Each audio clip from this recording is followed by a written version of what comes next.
여러분 안녕하십니까? 디지털 경제와 금융 그리고 미래 산업의 모든 것을 알아보는 인포맥스티, 저는 오진석입니다. 오늘 제 옆자리에는요 어시스트의 박혜진 교수와 함께 진행해 보겠습니다. 안녕하십니까? 안녕하세요, 박혜진입니다. 네, 안녕하세요.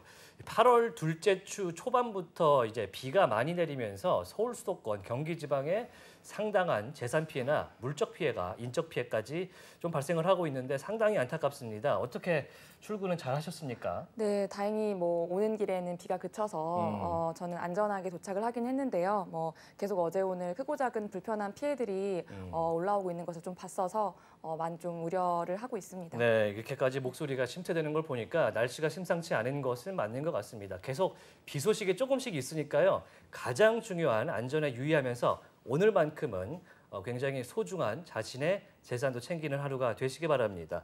자, 인포맥스티 바로 인사이트로 함께 출발해 보겠습니다.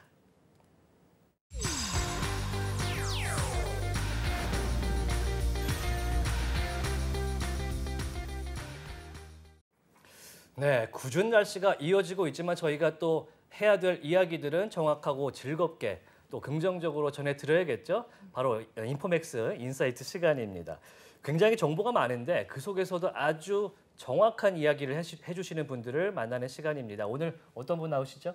오늘은 아주 좀 특별하고 재밌는 분을 모셨습니다. 네네네. 이력도 굉장히 독특하신데요.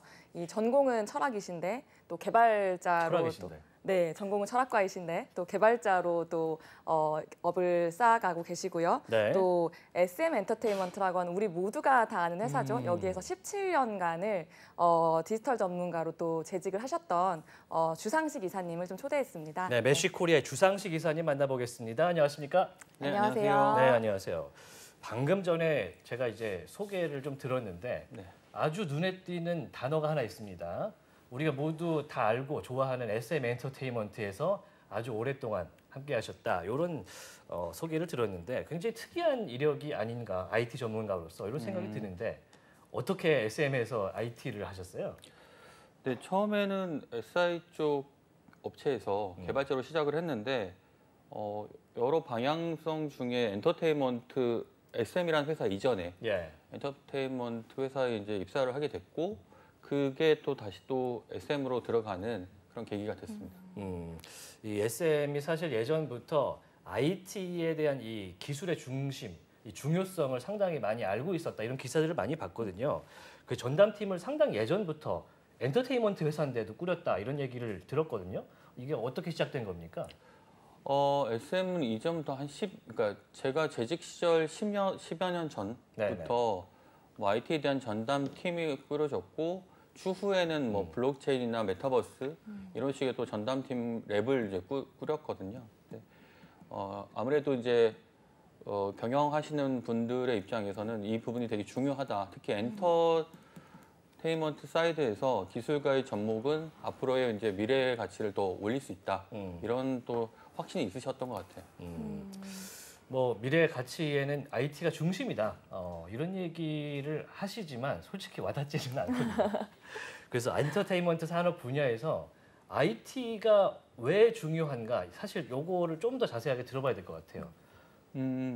사실은 IT가 이제는 어떻게 보면 되게 필수제인 것 같아요. 사실은 꼭 엔터뿐만 아니라 모든 기업이 필수이고 기본 인프라로 이제 사실 IT 없이는 업무도 사실 어렵고 산업 발전이라는 것도 사실 이제 어려운 단계가 됐는데 이런 맥락에서 엔터 산업에서도 그 다양성들을 이제 수용을 하고 콘텐츠를 또 전파하는 데 있어서 IT는 그 어떤 시스템보다도 좀 우위의 중요성을 좀 가지고 있다고 볼 수가 있을 것 같습니다.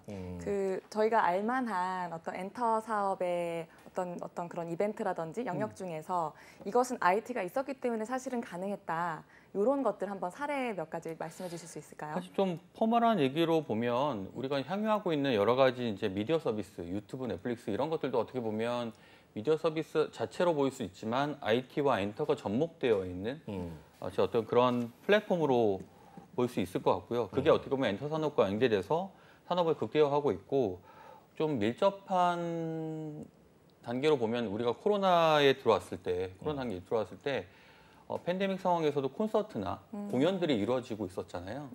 그것들을 어떻게 보면 대한민국에서 가장 최초로 온택트 형태로 전환을 해서 진행을 했고 그 안에는 우리가 알고 있는 다양한 IT 기술과 미디어 기술들이 접목이 돼서 융합된 형태로 이제 퀄리티를 높여가는 데 되게 이바지를 한 것 같습니다.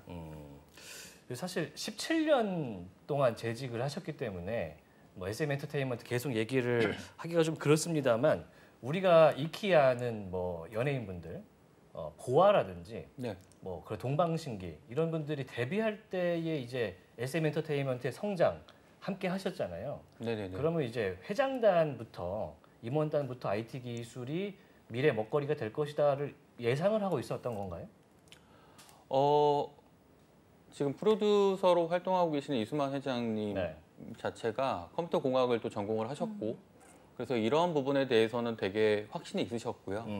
그리고 엔터 산업 자체가 어떻게 보면 기존의 아날로그 정서를 담고 있는 산업에서 미래 가치를 담기 위해서는 기술과 접목이 돼야 된다. 그래서 이런 컨텐츠 기반이나 엔터테인먼트 산업의 IT가 접목된 형태를 이제 CT 형태라고 이제 많이 주창을 하셨고 네. 그런 기반으로 이제 계속적인 진행이 되었었습니다. 사실 뭐 17년 전이라고 하면 말이 17년이지.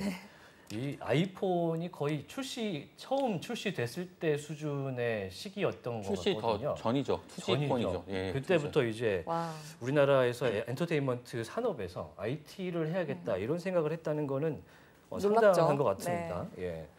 예, 그리고 이제 최근에는 엔터 산업 자체에서도 블록체인이라든지 뭐 AI라든지 뭐 이런 것들을 상당히 뭐 연구를 하고 가시적으로 좀 보여주는 게 생겨나고 있습니다. 네네네. 성과가 나오고 있죠. 그런 것들은 어떤 기반으로 나오게 된 건가요? 사실은 제가 봤을 때 엔터 산업은 다른 이종의 다른 산업에 비해서 기술 수용성이 가장 높아야 된다고 생각을 하고 있어요. 수용성이 높아야 된다. 왜냐하면 결국 대중에 가장 밀접하게 되어 있는 부분이 엔터 산업이잖아요. 네. 네. 그렇기 때문에 또 엔터 산업은 특정의 영역이 치우치지 않고 뭐 기쁜 일 있을 때나 슬픈 일이 있을 때나 엔터 산업 다 동작을 할 수 있도록 구성이 되어 있는데 그때마다 동작하기 위해서는 가장 나오는 최신의 기술들이 접목이 돼서 활용이 되고 그 활용된 것들이 이제 전파되는 이 확산 속도가 가장 또 빠르기 때문에 이런 식으로 계속 이 선순환이 좀 이루어지는 형태가 좀 많은 것 같습니다. 사실 저는 이제 오늘 주상식 이사님을 모신다고 했을 때 그냥 상식적인 선에서 엔터하고 이제 IT랑 무슨 상관이냐 그렇게 좀 생각을 처음엔 했습니다만 공부를 하고 나서 이게 말은 된다 이렇게 생각을 했는데 미래 엔터 산업에 분명히 빠질 수 없다고는 봅니다. 그래서 거기 중요 요소들이 몇 가지가 있을 것 같아요. 네네네. 그거를 좀 설명을 해주셔야 될 것 같아요. 저는 보통 이런 얘기들 이제 미래 이제 엔터 산업, 뭐 현재부터 이제 미래까지 엔터 산업을 좀 얘기할 때 A, B, C, D 이렇게 ABCD? 예, A, B, C, D 형태로 좀 얘기를 많이 굉장히 하는데, 쉽네요. 네, A는 뭐 알고 계신 인공지능, AI, AI. 예, AI고 AI. 결국 인공지능이라는 게 이제 엔터 산업에서의 어떤 기능적 역할을 한다고 좀 보고요. 네. 지금 보면 아바타나 다양한 콘텐츠를 만들어갈 때 인공지능이라는 게 되게 필수 요소, 기능성이라고 보고 있고 B가 이제 잘 알고 계신 주로 많이 얘기되고 있는 블록체인. 블록체인. 네, 블록체인. 그래서 블록체인은 이제 엔터테인먼트 산업을 어떻게 보면 일종의 허브 형태로 만들어가는 융합적인 형태로 만들어갈 수 있는 경제적 기반, 디지털 경제의 어떤 기반, 그리고 이걸 토대로 새로운 생태계가 좀 구성될 수 있는 그러니까 블록체인은 경제 기반이 되는 네, 그런 기술이고. 네, 이런 형태가 됐다고 보고 C는 잘 알고 계신 이미 또 많이 회자되고 있는 컨텐츠.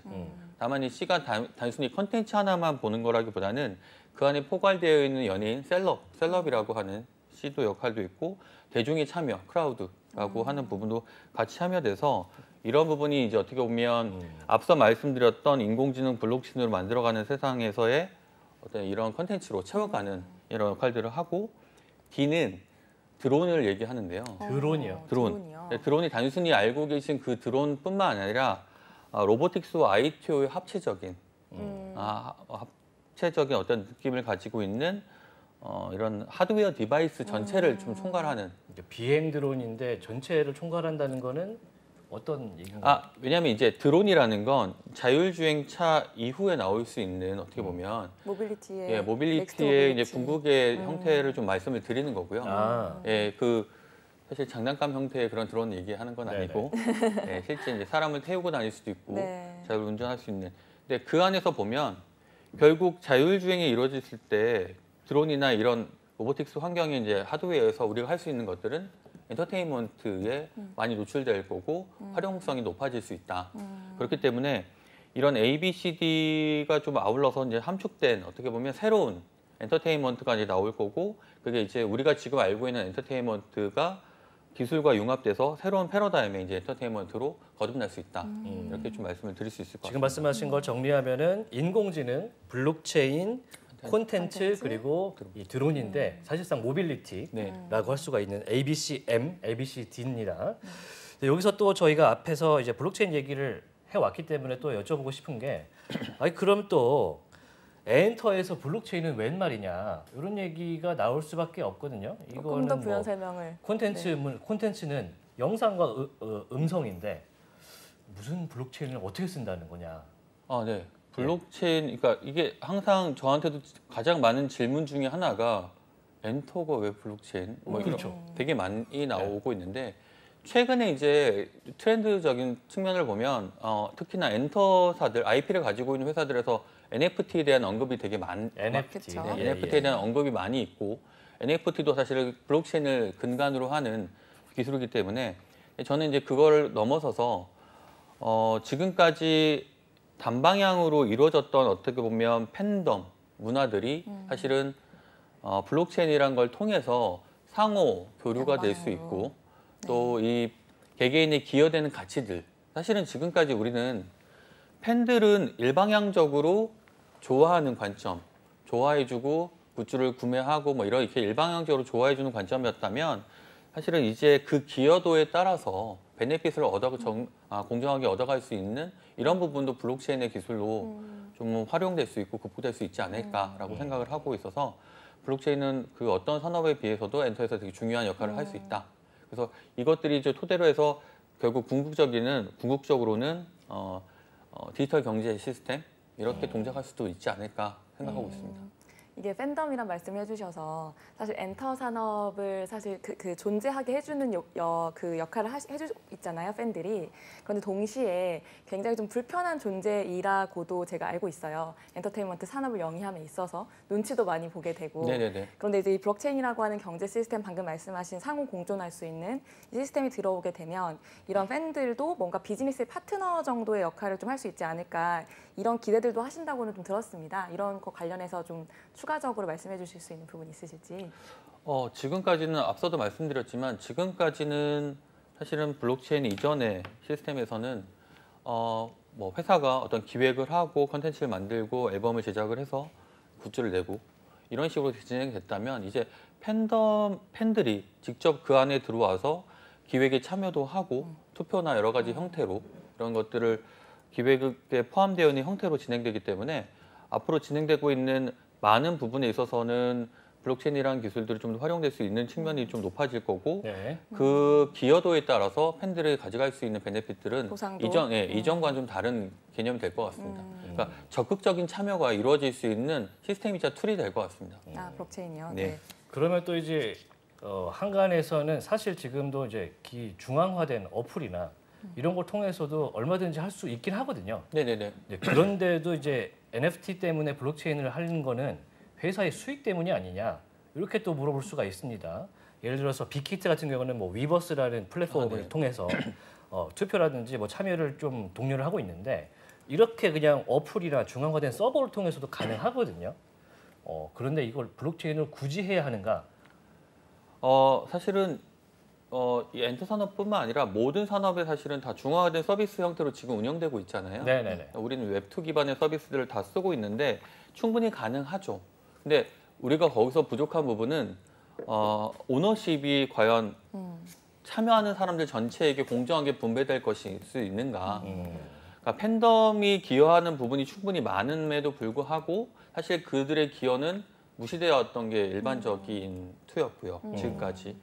그리고 지금 뭐 여러 가지 그 차트에 대한 조작이거나 순위에 대한 가요 순위에 대한 조작이나 이런 것 의혹이죠 아직은. 네. 조작의 의혹이 있었고 여러 가지 이제 그런 문제점들이 좀 있었던 것들이 투명하지 않은 부분이 있었는데 뭐 상투적인 표현이라서 별로 쓰고 싶진 않지만 결국 탈중앙화적인 요소들이 포함이 되어야 되고 그걸 뒷받침하는 가장 좋은 기술은 뭐 블록체인과 그걸 기반하는 기술들이라고 생각을 하고 있습니다.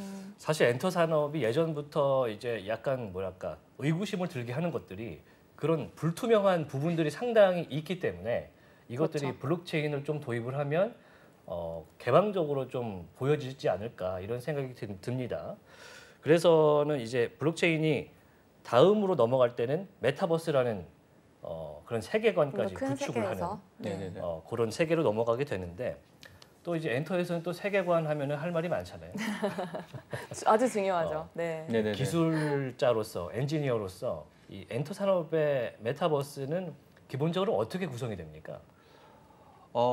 사실은 뭐좀 디테일한 뭐 이를테면 제가 경험했던 SM에서의 사례가 있을 거고 사실 네. 조금 더 이제 개발자 관점에서 네. 좀 보자면 사실은 이제 메타버스를 보통 정의를 먼저 좀 해야 될 것 같은데 그렇죠, 예. 예, 일단은 블록체인을 포함한 다양한 기술의 조합된 구조체 정도 일단 얘기를 드릴 수 있을 것 같고 저는 메타버스가 독립적인 어떤 형태 무엇을 얘기한다기보다는 웹3 경제 체제에 어떻게 보면 시각화를 위한 중요한 축이라고 생각을 하고 있습니다. 그래서 예, 예. 메타버스라는 용어가 워낙 이제 방대한 의미를 담고 있고 각자 생각하는 개념도 좀 다를 수는 있지만 사실 이 안에 다양한 기술들이 융합돼서 종합적인 구조로 있는 우리가 활용할 수 있는 뭐 시스템이라고 보시면 될 것 같고요. 네.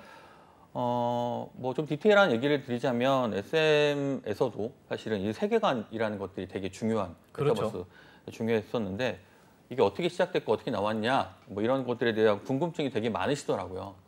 제일 궁금한 게 이거는 대체 SM의 현재 세계관은 어디서부터 출발했느냐? 네네네. 예, 그거를 많이 궁금해하는데 그거 잠시 뒤에 네. 저희가 따로 이제 질문을 드리도록 네. 하고 기술적인 이제 엔터 산업에서의 메타버스 그걸 방금 설명해 주셨고 그러면은 그건 회사 입장이잖아요. 회사나 개발자 입장인데 네네네. 고객 입장, 소비자 입장에서는 그 메타버스에서 블록체인을 활용한 거를 썼을 때는 뭐가 좋습니까?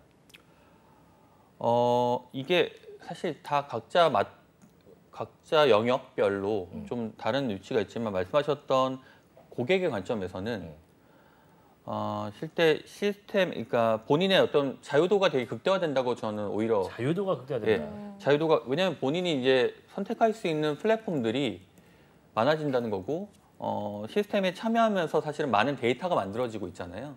사실 이전에는 그 데이터들이 각자 그 플랫폼에 귀속이 되어버리는 구조라면 이제 이 새로운 환경에서는 사실은 어떻게 보면 데이터 오너십이 이 참여하는 개개인에게 돌아가고 그것들을 오히려 이제 기업과 뭐 그러니까 이 콘텐츠를 만들어가는 분들에게 이제 제공을 하면서 부가적인 혜택이나 베네피트를 얻어갈 수 있는 이런 형태로 좀 전환될 수 있는 구조입니다. 이게 결국에는 원래는 소비자이기만 했던 사람들이 자신들이 어떠한 제작자가 될 수도 있는 거고 그쵸? 크리에이터가 될 수도 있는 거고 다시 동시에 그것으로 인해서 결과적으로 자신들이 수혜를 입는 사람이 될 수도 있는 건 것이고 그러니까 전에는 그죠. 네. 전에는 주체와 객체가 이렇게 분리되어 있다면 사실은 이제 블록체인과 이제 메타버스를 만나면서 이 주체가 객체가 역전되거나 합일되는 합일체 개념으로 좀 전환된다고 생각하시면 될 것 같습니다. 사실 엔터 산업 하면은 제가 이제 이미지를 또 하나 갖고 있는 것은 팬덤이 워낙에 두껍고 강력하다 보니까 기획사가 뭔가를 했을 때 마음에 안 들면 사옥 앞에 가서 원하는 바를 직접적으로 전달하는 그런 이미지가 좀 있거든요. 네네네. 그것이 이제 실질적으로 이 생태계에서도 돌아가는 구조가 될 수 있다.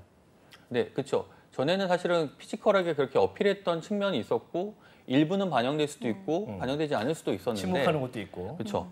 근데 이제는 사실은 그런 것들이 더 공공연하게 더 투명하게 공론의 장으로 만들어갈 수도 있고 그 안에 의견들을 개진을 할 수 있고 실제 SM의 예전에 팬들은 주식을 다 구매를 해서 주주로서의 어떤 역할로 그래요? 하고 있었는데 사실은 이제 블록체인과 크립토가 사실 그 부분을 충분히 대체할 수 대체할 수 있는 있는. 기술로 활용할 수 있을 것 같습니다.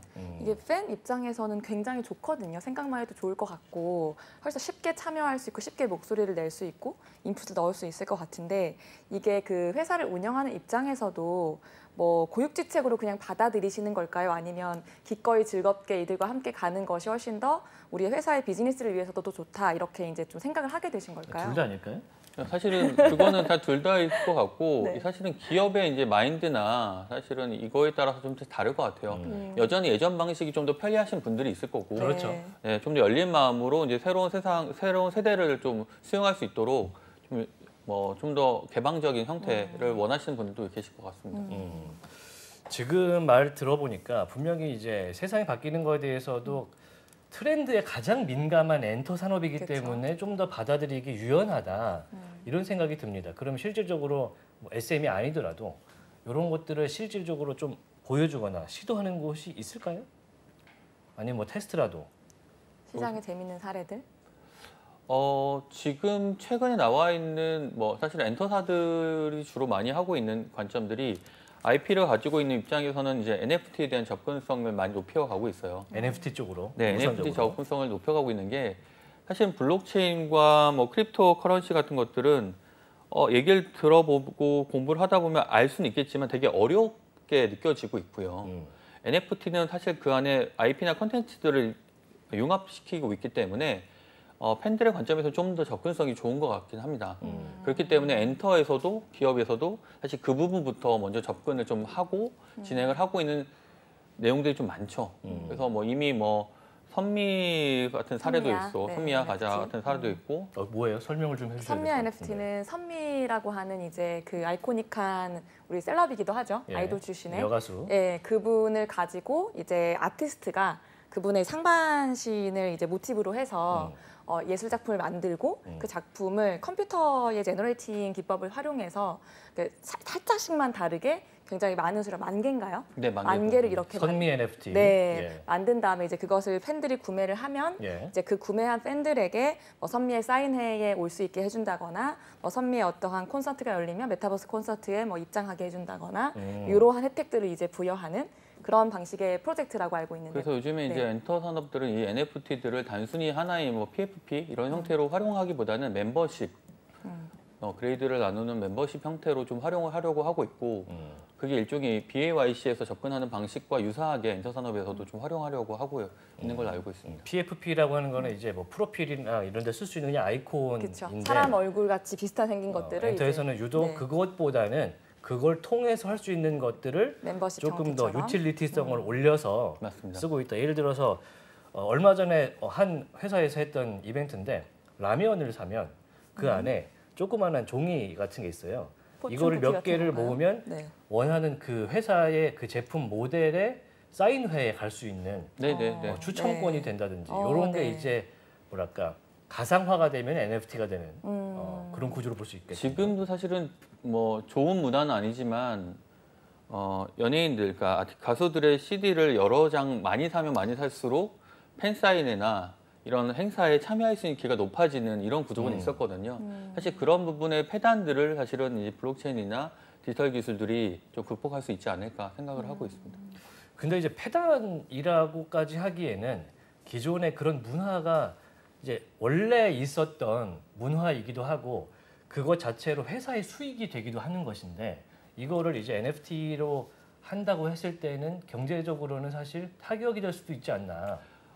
사실은 전환은 이렇게 한 번에 이렇게 자르듯이 아, 딱 이루어진다기보다는 오늘부터 이렇게는 안 되겠죠. 그렇게는 안 되는 네. 거니까 점진적으로 가기 때문에 그 모든 양방향의 그 모든 것들을 수용해 가면서 점진적인 전환이 이루어질 거라서 크게 문제될 것 같지는 않습니다. 이 NFT 재밌네요. 그런데 이제 또 항상 저 이제 의심을 하는 편이기 때문에 네네. 그 팬들이 굉장히 어린 분들이 많을 거란 말이에요. 맞습니다. 그럼 네. NFT라든지 블록체인 그쵸. 이런 네. 얘기를 하면은 기겁을 할 가능성이 높습니다. 접근성이 아주 떨어질 것 또 같긴 그렇다 합니다. 그래서 어플이 잘 네. 구축이 돼 있다거나 그것도 네. 아닌데 이 접근성 문제는 엔터 산업에선 어떻게 해결합니까? 사실 지금 접근성 문제가 완벽히 해소된 건 아니고요. 네. 왜냐하면 블록체인이나 NFT나 이런 것들을 구매하거나 하려면 사실 성인 인증이 그쵸. 되어야 되는 측면이 있고 그렇죠. 또 사실 코인 이슈, 크립토 커런시를 좀 다루려면 또 거래소를 운영하기 위해서는 성인이 돼야 되기 때문에 네. 청소년들이 접근하기 되게 어렵죠. 타겟층인. 근데 이제 이분들이 저는 그래서 그리고 기존의 팬덤들은 NFT에 대해서 좀 네거티브한 부분이 아직까지 좀 존재합니다. 되게 긍정적이진 않아요. 왜냐하면 이미 굿즈나 여러 가지 문화로 만들어져 그러게요. 정착되어 있는 부분이 굳이 NFT라는 것들을 도입하면서 천정부지의 가격이 올라갈 수도 있고 그리고 역차별이 단계가 될 한 수도 번 더 있고요. 생기는 거잖아요. 그쵸. 그리고 특정 몇 명만 소유할 수밖에 없는 구조가 돼버릴 수도 있기 때문에 그런 부분에 대해서 좋지 않게 생각하는 측면이 있어서 저는 오히려 이런 특정 밸류를 가둬두는 형태, 폐쇄적인 형태보다는 좀 더 열린 형태로 NFT를 다루는 방법에 대해서도 엔터사가 좀 적극적인 고민을 해야 된다 이렇게 생각하고 있습니다. 예전 같으면 사실 응원봉 하나 사려면 그냥 그 회사 쇼핑몰 들어가서 맞습니다. 사면 그냥 되는 결제를 거예요. 하면은 알아서 그죠? 오는데 네. 이거를 얻기 위해서 굳이 NFT라는 걸 해서 이거를 통해서 또 추첨이란 걸 또 통해서 그쵸. 자격을 얻어야 된다는 거는 상당한 장벽으로 사실 좀 느껴지긴 합니다. 과정이 쉽지도 않고요. 예, 네. 그쵸. 네, 좋습니다. 그런데 이제 메타버스로 넘어가 볼 텐데 이 NFT에서 메타버스는 뗄래야 떼놓을 수가 없는 또 구성이기도 하고 그래서 엔터 쪽에서도 많이 하려고 하는 것 같아요. 엔터 쪽에서 구현하고 싶어하는 메타버스는 어떤 형태입니까? 뭐 사실은 제가 모든 다른 많은 회사들의 뭐 지향하는 바를 다 알 수는 없을 것 같고요. 컨셉은 다르겠지만. 네, 그렇죠. 이제 특히나 이제 SM 엔터테인먼트는 이런 부분에 있어서 좀 선도적인 형태를 좀 많이 지향했기 때문에 그 부분에 대해서 좀 얘기를 좀 드리는 게 좀 어떨까 생각을 하고 있고요. 네네네. SM은 메타버스를 좀 더 그러니까 우리가 상상할 수 있는 체계들을 좀 더 시각화해서 실제 그 안에서 더 많은 상상력을 자극할 수 있는 시스템으로 좀 활용을 하려고 하고 있고요. 시각화가 가능한 수준으로. 그렇죠. 그러니까 지금도 메타버스라고 하면 머리에 떠오르는 게 되게 다양하실 것 같아요. 그렇죠. 네. 저는 싸이월드 같은 그런 느낌. 그렇죠. 그리고 어떤 분들은 뭐 저는 아바타나 레디 플레이어 원 같은 거. 그렇죠. 네. 그렇게 보시는 분도 있고 저 같으면 많이 경험을 했던 에스파의 이제 광야나 이런 세계관이 포함되어 있는 메타버스를 떠올리게 될 텐데 에스파. 그게 사실은 우리가 이 세계관을 갖고 메타버스라는 것들을 이제 규정을 어느 정도 어떻게 해주냐에 따라서 팬들이 지향하는, 팬들이 수용하는 부분이 정서적으로 크게 다르다고 보이거든요. 그래서 그런 부분을 회사마다 어떤 식으로 자리매김하냐에 따라서 이 정서와 수용력의 차이는 극대화될 수 있기 때문에 이 부분이 되게 중요한 이슈가 될 것 같습니다. 메타버스의 세계관을 어떻게 구축하느냐. 그럼 이제 세계관 얘기를 슬슬 해봐야겠죠. SM 엔터테인먼트 출신이시다 보니까 SM 얘기를 많이 하고 계신데 많은 팬들이 이제 궁금해하는 게 광야가 뭐냐. 네네네네. 네. SM 엔터의 세계관, 메타버스는 대체 뭘 하고 싶은 거냐. 어떻게 시작된 거냐. 그쵸. 아주 어떻게 궁금증이 만들어지는가, 많아요. 이런 아직도 것들. 해소가 되지 않습니다. 사실은 이제 이 광야도 요즘은 사실은 이 팬덤 트렌드 중에 하나는 되게 심플하게 뭔가를 딱 알려준다기보다는 이것도 수수께끼처럼 찾아나가고 풀어가는 그리고 여러 가지 이제 단초들이나 이런 것들을 좀 이렇게 요소요소에 넣어서 그것들을 확인해 갈 수 있는 방법들을 택하긴 하는데 SM은 일단 그 뭐 여기 계신 분들은 좀 아실 수도 있지만 일찍이 동방신기라는 팀, 그러니까 이 아티스트부터 그 사실 동방신기라는 이름이 그 당시 처음 들었을 때 되게 쉽게 와닿지 않았거든요. 약간 솔직히 중국 그룹인 줄 알았어요. 네, 그리고 약간 이게 유치하기도 하고 좀 오글거리는 네, 느낌도 그쵸? 좀 있고요. 근데 이게 되게 재밌는 게 그런 개념이 인기가 많아지고 유명해지면 질수록 받아들여지죠. 어느 순간 되게 자연스러워지잖아요. 그렇죠. 그래서 그때부터 어떻게 보면 SM은 동방신기라는 이름부터 아티스트의 어떤 세계관적 의미에 대해서 좀 고찰을 시작을 했고 그리고 이제 엑소에 이르러서 이제 각자의 플래닛과 엑소까지. 초능력들을 가진 캐릭터 네. 이런 세계관을 좀 가졌죠. 그래서 그런 캐릭터 중심으로 세계관을 꾸리게 되면서 이게 이제 이후에 이제 NCT라는 팀과 최근 NCT라는 팀과 NCT의 이니셜은 네오 컬처 테크놀로지. 그래요? 다른 약자고요. 의미가 있는 게 아니고. 네, 네오 컬처 테크놀로지가 되게 새로 미래적이네요. 만들어져가는 이제 문화가 회사 이름 있어요. 아닙니까? 회사 이제 모토일 수는 있는데 그렇게 NCT와 최근에 이제 뭐 메타버스 걸그룹이라는 거의 닉네임을 갖고 있는 에스파에 이르면서 에스파. 네, 확실하게 이제 시각화되고 어떻게 보면 마블의 이제 어벤져스 같은 이런 세계관처럼 상호 연결되는 이제 구조로 만들어져 있어요. 그래서 각각의 아티스트는 어떻게 보면 하나의 멀티버스 형태로 각각의 세계관을 갖고 있는데 이것들이 이제 마블의 이제 어벤져스처럼 상호 연동되면서 마블 시네마틱 유니버스처럼 네, 합쳐지는 연동되면서 이제 하나의 이제 광야라는 이름의 메타버스로 거듭나게 되는 구조죠. 네, 그래서 광야가 뭔지는 설명이 가능한가요? 광야는 사실 규정할 수 없다고 나와 규정할 있죠. 수 없다. 네, 네. 규정할 수 없고 상상하는 무엇이든 이루어질 수 있는 공간이라고 생각하면 되는데 메타버스라는 의미기도 어떻게 돌이켜 보면 광야에서 지금 광야의 의미로 말씀드렸던 것과 크게 다르지 않다. 그러니까 우리가 무엇이라고 규정한다기보다는 그 안에 무엇이라도 채울 수 있는 무엇도 채울 수 있는 그런 공간과 또 뭐 툴 이런 시스템이라고 생각하실 수 있을 것 같습니다. 네. 이게 전통적인 소비자나 고객은 저희가 항상 이런 얘기 하거든요. 뭐 시키지 마라, 그들에게 노동을 하게 하지 마라, 그들이 머리를 쓰게 하지 마라, 그냥 안겨줘라 이런 얘기들 되게 많이 하잖아요. 네. 그런데 보시면 블록체인이나 메타버스 같은 곳에서 무언가 하는 친구들은 다 본인들이 뭔가를 찾아서 일을 하고 자기들 돈으로 무언가를 인풋을 넣고 이제 리워드도 받아가는 형태를 많이 볼 수가 있는데 지금 보신 어떤 이런 메타버스 펼쳐지기 위해서는 팬들도 그렇게 약간 액티브하게 무언가를 같이 해줘야 될 것 같아요. 그래서 팬들의 어떠한 그런 행동하는 행태들이 그런 좀 많이 어떤 희망적인 부분들이 있나요? 이런 거 개를 같이 할 수 있는? 그죠. 사실은 이전에 이제 그래서 뭐 SM뿐만 아니라 엔터 산업에서 NFT에 대한 접근성을 높이는 게 아까 멤버십이라고 말씀드렸던 네. 부분이 있고 사실은 기존에 우리가 피지컬 세상에서 피지컬 월드에서 가지고 있었던 여러 가지 가치적인 산물들을 NFT, 디지털 형태로 전환해서 이 광야라는 메타버스 공간 안에 이제 배치할 수 있는 그런 내용들과 사실 실제 참여할 수 있고 세계관이 확장되면서 세계를 만들어가면서 월드가 넓어지면서 거기를 어떻게 갈 것인가에 대한 투표나 이런 권한들도 이제 팬들이 가져갈 수 있는 그런 구조가 됩니다. 이 광야 얘기 듣다 보니까 저희가 이제 기술 관련 프로그램인지 엔터 프로그램인지 네. 이 단어를 쓰는 게 굉장히 예민해지는 느낌이 있는데 광야 얘기 마지막으로 하나만 더 여쭤보겠습니다. 네. 관심 그러면 이제 많으시네요. 세계관 궁금하니까 네. 어떤 가수는 이 광야 컨셉을 가지고 가는 그런 그룹이 있고 어떤 가수는 광야 컨셉에서 빠져 있는 SM 가수가 있어요. 네네네. 이거는 무슨 차이인 겁니까? 메타버스에 아주 제외가 되는 그런 개념입니까?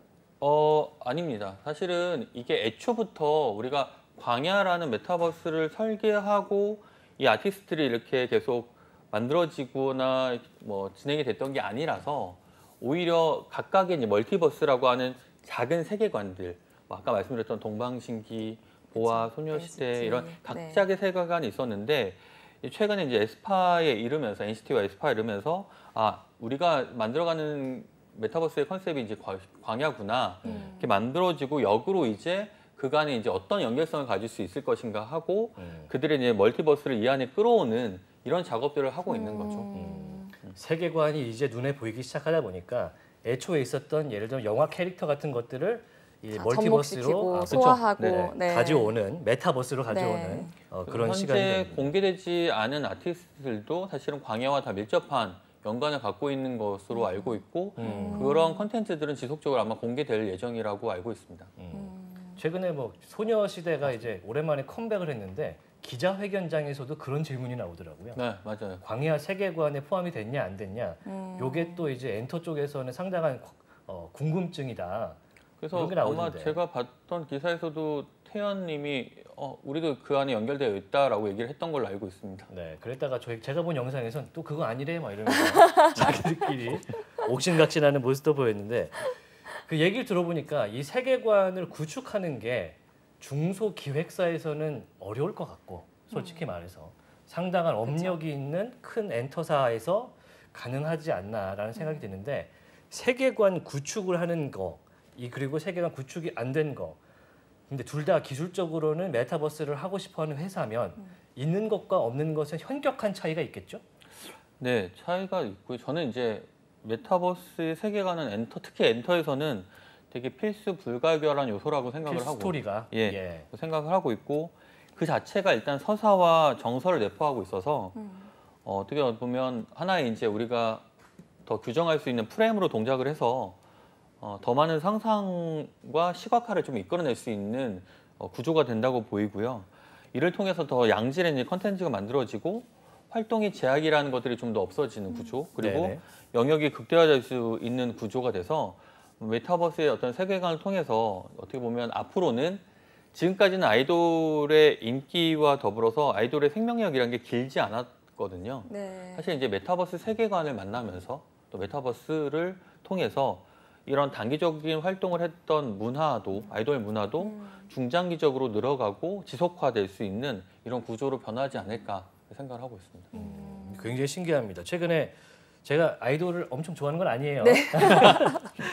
그 강한 에스파라는 부정은 그룹을 강한 보니까 긍정이라고. 네. 에스파에는 이제 4명의 이제 캐릭터가 있고 네네네. 거기에 딸린 가상의 캐릭터가 있어서 네. 에스파란 그룹이 이렇게 8명이다.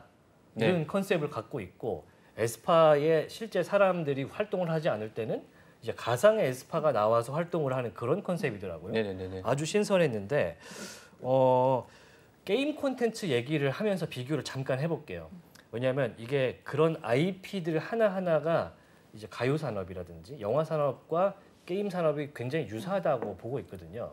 그런데 지금 얘기한 걸 들어보면 게임에서도 메타버스를 좀 하고 싶어 하는데 이 음악 산업이라든지 음반 산업하고는 조금 갭이 있는 것 같아요.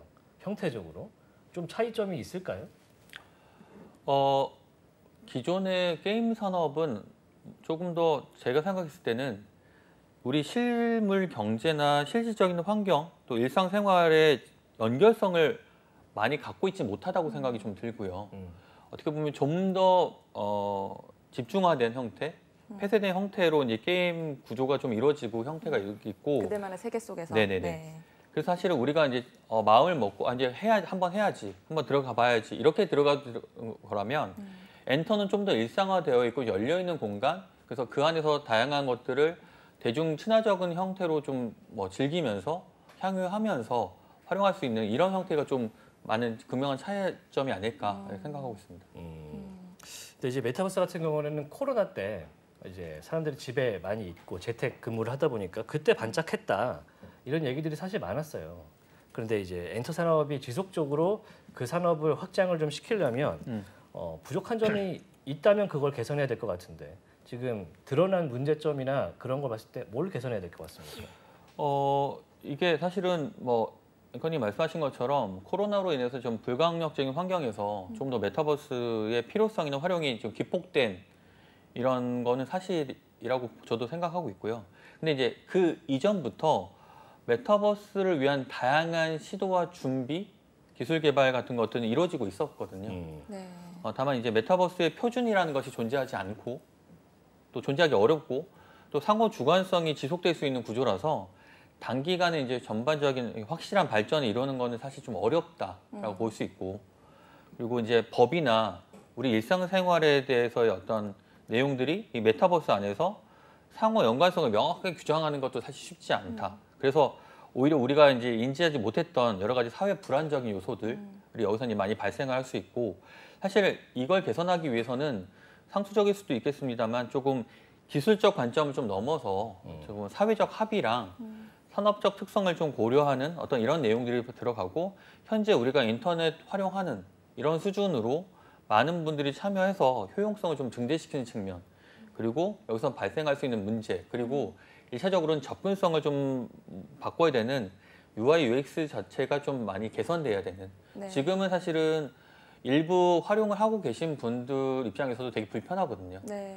많은 디바이스들이 만들어지고 하고는 있지만 여전히 무겁고 불편하고 이렇게 아직은 그래서 메타버스를 적극적으로 쓰기는 사실 어려운 구조다. 그래서 이런 부분이 좀 개선이 돼야 할 필요가 있다라고 생각을 하고 있습니다. 이게 UX, UI라고 특히 얘기하는 사용성 측면에서의 편의성이 증대되어야 한다고 말씀해 주셨는데, 저는 이렇게 보고 있으면 이 마음의 벽도 좀 내려줘야 되는 느낌이 들더라고요. 예를 들어서 그 아바타 같은 것들이 만약에 나왔을 때에 보통 언캐니밸리라고들 보통 네네네네. 얘기하는 그 사람을 닮게 만들어져 있는 그런 인간들을 보면 그걸 만드신 분들만 좋아하고 그 나머지 사람들은 다 굉장히 뭔가 불편함을 느낀다, 이런 이야기도 많이 들었었어요. 네네네. 그런 차원에서의 사실은 AI라든지 이런 부분들이 많이 활용이 좀 될 것 같은데, 거기에 대해서는 좀 어떻게 생각을 하세요? 사실 엔터에서 저도 오랜 시간 동안 경험했던 내용, 되게 중요한 내용 중에 하나는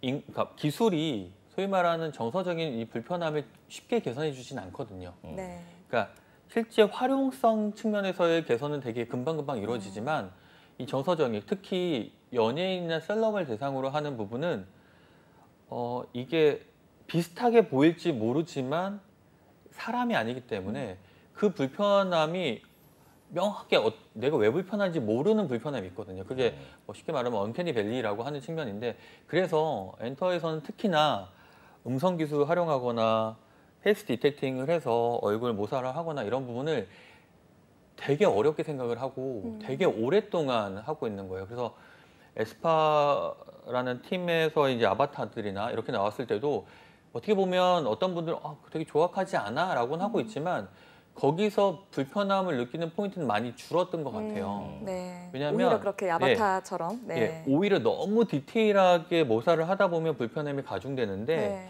이게 충분히 얘는 아바타야. 캐릭터 같구나. 네. 캐릭터야 라고 오히려 주지시키고 인지시키면 오히려 대중들의 수용성이 훨씬 높아지고 그걸 점진적으로 향상시키면서 어느 순간에 그렇게 디테일하게 됐을 때도 얘는 원래 아바타였지 라는 인식으로 줘서 인식의 전환이 어떻게 보면 기술을 좀 능가할 수 있는 그런 구조가 되지 않을까 생각하고 있습니다. 갑자기 든 생각인데 예전에 그 유명한 뮤지컬 캐츠 있었잖아요. 네네네. 캐츠가 영화화가 된 적이 있는데 네. 너무 고양이가 인간화된 모습을 묘사를 정밀하게 해서 너무 잘해서. 이 네. 언캐니 밸리, 불편한 네. 골짜기가 이제 굉장히 유명한 단어가 된 계기가 네. 되기도 했거든요. 네네네. 맞아요. 이런 난이도를 좀 낮추는 게 확실히 중요한 것 같습니다. 네, 자, 그래서 프로파일 네. 픽처 같은 것들도 이게 NFT를 통해서 사람들이 자기 얼굴 대신으로 쓰는 것도 그쵸. 보면은 뭐 좀비, 뭐 아니면 동물, 아니면 뭐 로봇 이런 것들을 많이 차용을 하더라고요. 그래서 그쵸. 그런 부분들이 아마도 이런 연장선상에서 너무 인간을 따라 했을 때 그 나타나는 불편함을 좀 먼저 한번 좀 상쇄시키고자 하는 시도인 것 그렇죠. 같아요. 사실 우리가 네. 아바타를 쓰는 이유가 단순히 내가 뭐 잘생긴 사람을 좋아해서 뭐 이런 거라기보다는 나의 감정을 표현하고 네. 내가 지향하고 있는 여러 가지 정서들을 좀 표현하고자 하는 부분이기 때문에 저는 오히려 아바타에 대한 접근성이 너무 디테일한 무슨 약간 이런 식으로 가는 것보다는 일단 초기부터는 충분히 이제 아바타라는 것들을 인지시키는 이런 환기시키는 관점이 되게 중요할 거라고 생각하고 있습니다. 제가 이제 들으면서 생각을 한번 해봤는데 엔터 산업의 이제 메타버스를 말씀해 주시는데 요거는 우리가 들여다 볼 수 있는 뭐 VR을 써야 된다거나 그런 개념의 메타버스입니까? 아니면 그냥 컨셉상의 메타버스입니까? 사실은 컨셉이 먼저 있어야 사실은 이제 나중에 기술이 따라오는 뭔가를 할 수 부분인데. 있는 거예요? 네, 지금은 모바일부터 사실은 이제 뭐 이런 HMD까지 이루어지는 모든 HMD? 헤드 오큘러스 같은 것들을 예, 이제 예. 헤드 마운트 SOS는? 디바이스, 고글. 네, 헤드 예. 마운트 디바이스라고 해서 HMD까지 이르는 부분을 다 진행하는 걸로 알고 있고요. 근데 이제 왜냐하면 이 디바이스가 바뀌면서 매체가 바뀌면서 경험할 수 있는 내용들이 조금씩 바뀔 수 있거든요. 달라지죠. 경험들이. 네. 네. 그러니까 모바일에서 느끼는 어떤 경험과 웹 화면에서, 그러니까 PC에서 느끼는 화면, 그리고 태블릿이나 아니면 HMD에서 느끼는 화면들은 비슷한 것 같으면서도 그 디테일함의 뎁스가 좀 다르기 때문에 네네. 그 매체에 맞는 어떤 컨텐츠를 제공하는 것들도 되게 중요한 전략이라고 생각하고 있습니다. 앞서 제가 인터뷰를 보니까 또 어디서는 이제 이런 개발자로서의 엔터 산업을 보면서 엔터테인먼트 트랜스포메이션이다. 이런 또 표현을 또 쓴 적이 있으신 것 같아요. 네네네. 요거에 이제 앞서 말씀 주신 거에 대한 전체적인 그 경향인가요? 네, 맞습니다. 제가 생각하고 있는 내용들을 좀 함축적으로 좀 진행을 하고 있는데 엔터테인먼트가 어느 순간 저는 이제 엔터테인먼트 산업 하나의 문제라기보다는 많은 이종의 산업들의 문제들을 해소할 수 있는 어떤 역할론에 대해서 좀 생각을 하고 있고 엔터테인먼트 트랜스포메이션은 사실은 IT라는 것들이 아까 제가 초반에 말씀드린 것처럼 우리 일상화된 어떤 기본적인 시스템이라고 보면 이제 이런 것들을 디지털된 내용으로 뭐 우리가 한 20년 전부터 계속 얘기하는 어떤 게 디지털 트랜스포메이션을 해야 된다라고 하고 있는데 제가 매년 확인하는 올해 꼭 해야 되는 기업의 화두는 디지털 트랜스포메이션. 전환. 네. 서점만 가도 전환 관련 책이 매년 초에 많습니다. 매년 나옵니다. 근데 여전히 안 되고 있죠. 왜냐면 그 안 되고 있는 거에 또 새로운 기술들은 계속 나오고 있기 때문에 이걸 또 어떻게 여기다 융합시키지? 계속 복잡해지고 어려워지고 있거든요. 근데 저는 오히려 이렇게 복잡해지고 어려워지는 구조에서 생각해 보면 엔터테인먼트가 테크 이제 프론티어로 동작을 한다고 하면 대중의 수용도는 되게 극대화되잖아요. 우리가 네. 광고를 쓸 때도 유명한 연예인들을 해서 광고를 찍는 것처럼 네. 그렇게 수용도가 극대화되고 또 심리스하게 이제 전파되는 것들이 이제 되게 글로벌리하게 이루어진다고 이제 믿고 있는데 사실 아까도 말씀드렸던 뭐 엔터는 사실 기쁠 때도 슬플 때도 동작하기 때문에 엔터가 이제 프론티어로 융합돼서 활용된다고 하면 이런 부분이 많이 개선이 될 수 있고 기술적으로 그러니까 기술의 스펙이 중요한 게 아니라 얘를 우리가 왜 써야 되는지에 대한 부분 그리고 활용을 했을 때 나는 그냥 즐겁게 영화 한 편을 보고 뮤직비디오 한 편을 보고 공연을 보고 즐거움을 느끼는 순간에 포함되어 있는 많은 기술들이 자연스럽게 흡수가 되는 거죠. 근데 이전에는 그 기술들을 이해하고 공부하고 알아야 되고 일로 어떻게 활용할 건지에 대한 학습으로 계속 가기 때문에 전 DT가 이루어지지 않았다고 생각을 하거든요. 네. 그래서 엔터테인먼트 트랜스포메이션이 됐을 때 산업 전체적인 산업의 어떤 발전은 더 가시화될 수 있지 않을까라고 생각해서 이렇게 말씀을 드렸고 네. 결국 이 엔터테인먼트 트랜스포메이션이 지금으로 봤을 때는 이제 모든 기업이 웹3로 가는 디지털 경로다. 웹3로 가는 경로다. 디지털 경로다. 이렇게 생각을 하고 있습니다. 참여하고 보상받는 새로운 플랫폼, 네네. 세계의 경로다. 네. 그렇군요. 제가 이제 생각을 해봤는데 우리는 문화라는 단어를 알잖아요. 엔터테인먼트는 연애 이런 쪽으로 이제 생각이 되잖아요. 근데 결국은 같은 거 아닙니까? 맞습니다. 그렇기 때문에 이게 일상으로 오는 그런 과정이다라고 말씀하시는 것 같은데 이제 저희가 이제 마무리를 할 시간이 조금씩 다가오고 있기 때문에 다른 것도 한번 여쭤보겠습니다. 엔터 산업을 벗어나서 최근에 뭐랄까 메타버스라든지 NFT 관련돼서 이 회사의 움직임이 심상치 않다. 굉장히 주목해서 보고 있는 경향이나 동향이 좀 있으시면 한마디 좀 부탁을 저는 드려볼게요. 뭐 기업이나 기술이나 예. 뭐 네. 엔터 산업을 벗어나서요. 네, 그것에만 상관없습니다. 국한하지 않아도 이제 사실 봤을 뭐 때. 엔터 산업에서는 지금 뭐 당연히 이제 SM 엔터테인먼트의 이제 움직임에 대해서도 계속 주시를 하고 있고 되게 선도적으로 많은 것들이 이루어지고 있는 측면이 있고 또 하이브도 사실은 이제 BTS가 활동을 중단하면서 이 문제를 어떻게 해결할 건가에 대한 고민이 있었는데 사실 뉴진스라고 하는 새로운 팀이 나오면서 네. 걸그룹이죠. 네, 걸그룹이죠. 네. 이 팀의 행보도 되게 중요할 수 있고 잘하시네요 역시. 네. 그 안에 여러 가지 레트로적인 요소나 이런 것들도 또 되게 지금 트렌드에 맞게 잘 전환시켜서 그 요소에 숨겨져 있는 기술들의 관점들을 찾아가는 것도 재밌는 관점인 것 같고요. 그 밖에 게임사들이 이제 블록체인과 P2E나 이런 M2E 같은 개념들을 접목하는 관점들 이런 부분에 대해서도 주의 깊게 보고 관심을 가지고 있습니다. 자, 엔터 관련된 이야기들 오늘 굉장히 충실하게 듣고 있는데 이제 듣다 보니까 이렇게 엔터를 사랑하시는 분이 현재는 이제 다른 회사 메쉬코리아의 작년에 최고 오셨죠? 기술 책임자로 가셨어요. 네. 이제 업종을 떠나오시기보다는 약간 전환을 하셨다라는 느낌 듭니다. 뭐 계기가 있을까요? 사실 뭐 크게 보자면 멋지게 얘기를 드리자면 도전이었고요. 도전이다. 네, 도전이었고요. 근데 제가 아무리 뭐 오래 몸담고 좋아해도 사실은 어떤 측면에 있어서 엔터테인먼트에 너무 매몰되는 게 아닐까라는 이제 고민이 있었어요. 고민도 있었고 우려도 좀 있었고 해서 작년에 그리고 이제 코로나에 한 2년 이상을 뭐 재택도 하고 여러 가지 있으면서 많은 생각들을 해봤고 오히려 지금까지 제가 이제 엔터테인 트랜스포메이션이라는 얘기를 좀 드린 것처럼 이런 경험이나 내용들을 조금 다른 이종의 산업에 접목을 해서 시너지를 낼 수 있는 부분이 좀 크지 않을까라고 생각을 해서 이제 옮기게 됐고 그 뭐 사실은 아까 문화라는 카테고리로 연결될 수 있는 사실 뭐 해외로 보면 아마존, 국내로 보면 쿠팡 같은 이제 물류 기업들이 물류 기업에 머무르는 게 아니라 넘어서서 미디어 기업들, 미디어를 이제 융합시키는 형태, 프라임도 있고. 그렇죠. 뭐 쿠팡 플레이도 있고 뭐 네. 이런 식으로 확장되는 개념으로 지속되는 걸 보면 결국 우리 일상에 연결되는 지점이 결국 미디어나 문화로 거듭나야지 이게 안착이 되고 확장될 수 있구나. 그래서 이런 부분에 내가 일조하는 볼 수 있는 부분이 있으면 좋겠다라고 해서 이제 부릉으로 움직이게 됩니다. 사실 엔터 산업과 이 메시코리아가 속해 있는 유통 물류 산업은 극단에 있는 그런 산업이라고 생각이 되는데 이렇게 전환을 하셨다는 거는 상당한 뭐랄까 도전이다 이렇게 생각이 되고 도전하시니까 사실 철학과 나오셨다면서요? 네, 뭐 메인 전공은 철학 전공하셨는데 네. 철학 전공하시고 개발자가 되셨다가 지금 이 자리에 오셨어요.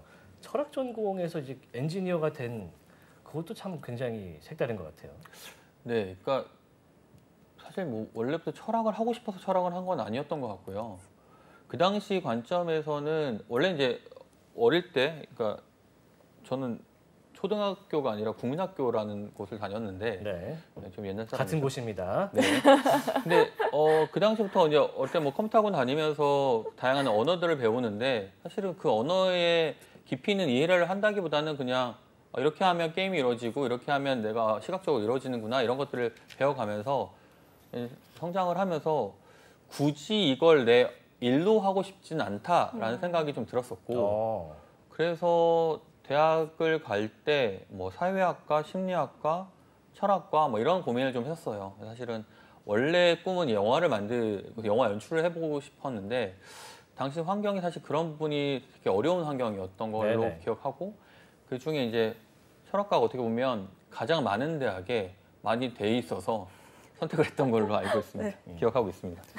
사실 보니까 네. 주상식 이사님이 컴퓨터가 이제 퍼스널 컴퓨터가 폭발하는 시기, 문화적으로 폭발하던 시기에 학창 시절부터 현재까지 오시면서 엄청나게 많은 거를 이제 가지고 계신 분이구나. 경험치들이 네. 경험치들이 엄청 상당하다라는 생각이 듭니다. 그래서 제가 이제 마지막 질문으로 굉장히 IT 기술이 모든 것과 하나가 되는 시대가 됐잖아요.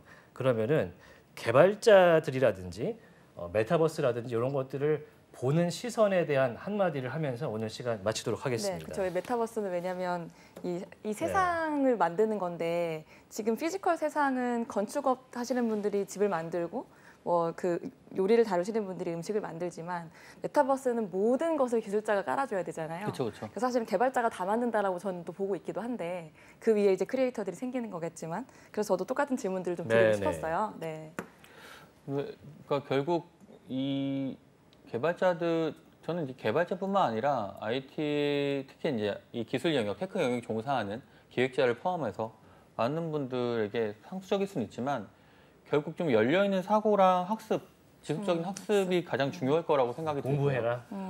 그죠. 사실 공부는 결국 본인을 위해서도 남을 주기 위해서도 꼭 해야 되는 게 공부인 것 같고요. 네. 공부해서 남 주시는 분들 계시니까. 훌륭하십니다. 네네. 그래서 결국 저는 이 질문에 대한 답을 전 디즈니 CEO였던 밥 아이거 되게 좋아하는 문구가 있어서 그걸로 어떻게 보면 가름하면 좋겠다 싶은데 테크는 창의력의 한계를 극복하게 하고 또 엔터와 이종 산업의 융합을 통해서 시너지와 혁신을 가져오는 힘이다라는 얘기가 있어서 이 부분을 저는 계속 새기고 있고 이 부분이 결국 아까 제가 앞서 말씀드렸던 엔터테인 트랜스포메이션도 포괄하는 그래서 단순히 엔터 산업에 국한되는 것이 아니라 앞으로의 많은 이종의 산업들을 이제 발전시키는데 지속적인 역할을 할 것이다 그렇게 생각을 하고 있고 앞으로 그 부분에 있어서 저도 이제 지속적인 역할이나 중심이 될 수 있도록 노력을 계속 하겠다 이런 말씀을 드리고 싶습니다. 오늘 주상식 메시코리아 이사님과 이야기 나누고 있는데 엔터 산업에 대해서 SM 엔터테인먼트의 소속 연예인들을 제 입으로 이렇게 방송에서 많이 얘기한 건 처음이거든요. 굉장히 부끄럽습니다. 왜 부끄러우시죠? 자랑스러우셔야죠. 네, 앞으로 좀 더 알아볼 수 있도록 하고 우리 주 이사님께서 디지털 유통이라든지 물류라든지 그걸 지금 소속 회사에서도 담당을 하고 계시잖아요. 이 얘기에 대해서도 한번 들어볼 시간을 갖도록 하겠습니다. 오늘 나와주셨는데 출연 소감 한번 들어보도록 하겠습니다. 네, 오늘 뭐 사실 여기 계신 박혜진 교수님이 말씀해 주셔가지고 좀 좋은 기회를 얻게 된 것 같고 원래 패친으로 이렇게 계속 뵙는 분들을 또 이렇게 실제 영접하게 돼서 너무 영광이라고 생각하고 있습니다. 그래서 좀 오늘 좀 떨려서 제대로 말씀을 드렸는지는 모르겠는데 뭐 이런 기회를 통해서 제가 가지고 있는 생각이나 이런 내용들을 전달할 수 있어서 오늘 되게 영광이었습니다. 메타버스라든지 NFT라든지 오늘 나온 단어라든지 개념들이 사실 우리가 이제 얘기를 들으면 그 자리에서는 알겠는데 실질적으로 눈으로 보기까지는 상당히 시간도 걸리고 그리고 와닿지가 않는 측면들이 경험하기 있어요. 전까지는. 네네네. 네. 예, 그래서 그런 것들을 오늘 엔터산업을 통해서 설명해 주셔서 너무나도 고맙습니다. 주상식 메시코리아 최고 디지털 책임자와 이야기 나눠봤습니다. 고맙습니다. 감사합니다. 네, 감사합니다. 네, 인포맥스티 오늘 엔터산업 관련한 이야기를 나눠봤는데 어떻게 보셨어요? 저는 사실은 이제 이 블록체인이라고 하는 것 그리고 NFT를 통해서 대중들이 많이 이제 어둑션이 이루어지고 있는데 핵심이 IP라고 보고 있기도 하거든요. IP다. 네, 그런데 이제 이 IP를 또 가장 재미있는 IP를 가장 그 큰 세계관 아래에서 만들어내고 있는 곳들이 이제 엔터테인먼트라고 보고 있고 그래서 이 엔터테인먼트들이 가지고 있는 이 IP들을 과연 어떻게 활용할지를 굉장히 즐거운 관전 포인트로 삼고 좀 구경을 하고 있는 상황이었어요. 그래서 오늘 실제로 거기에 몸담고 계셨던 분을 이제 저희가 모셔서 이야기들을 좀 듣고 있다 보니까 되게 생생하게 접할 수 있어서 아주 좀 즐거운 시간이었습니다. 네, 연예계의 이야기를 들어본 그런 느낌이었는데 제가 질문 하나 드리겠습니다. 박혜진 교수가 이제 강의를 하실 때도 메타버스라든지 이런 얘기를 많이 하실 텐데 네. 박혜진 교수가 생각하는 메타버스의 현재와 미래는 어떤 것 같아요? 메타버스 현재와 미래요. 예. 저는 메타버스는 결국에는 말씀드렸던 것처럼 우리가 세상에 사는 것에서 이제 뭐 사람들이랑 소셜하게 소통하고 또 경제적인 행위도 영위하고 다양한 것들을 하잖아요. 네. 나를 표현하기도 하고 누구를 만나기도 하고 거기에 덧붙여서 물리 법칙으로부터 자유로운 거, 그러니까 하나 더 추가된다라고 저는 보고 있어요. 네. 그래서 이제 뭐 날 수도 있는 건 거고, 뭐 그런 어떤 국경이 사라지기도 하는 건 거고, 네. 그죠? 그래서 공간의 제약도 사라지고, 그래서 그러한 그 물리 법칙이 사라진다라고 하는 자유가 주는 무한한 어떠한 그런 가능성을 우리가 좀 체험하려면 결국에는 인프라들이 좀 많이 조성이 되어야 한다. 인프라라고 하면 뭐 하드웨어 디바이스 오늘 말씀해 주셨지만 그런 부분들도 있고, 그다음에 이제 광역의 네트워크들 누구나 끊김없이 혹은 레이턴시 없이 이제 사용할 수 있을 만한 어떤 그런 네트워크 환경이라든지 이런 것들, 그리고 말씀하셨던 이제 학습. 저는 이게 새로운 세상을 다 누구나 다 처음 하는 거기 때문에 정말로 학습이 되게 중요하다고 보는데 우리 지금까지 수동적으로 그냥 기업이 주는 것을 받아오는 거에 굉장히 익숙해져 있는 상황이긴 하거든요. 네. 그래서 우리 자체가 하나하나가 거기에서 재밌게 놀고 싶으면 우리가 먼저 잘 갖춰라라고 하는 이런 얘기들을 좀 많이 드리고는 있습니다. 네. 1시간 동안 더 드릴까요? 네. 메타버스가 어떤 것인지에 대해서 지금 클로징을 통해서 다시 한번 정리해 주셨는데 나중에 이제 박혜진 교수의 이야기를 의견을 한번 직접 들어보는 시간을 가져보도록 하겠습니다. 자, 인포맥스티 이렇게 마쳐야 될 시간이 됐습니다. 오늘 굉장히 흥미로운 이야기 함께 하셨고요. 다음에도 찾아주시면 감사하겠습니다. 오늘 시청해 주셔서 대단히 고맙습니다. 인사하면서 마치도록 하겠습니다. 안녕. 안녕.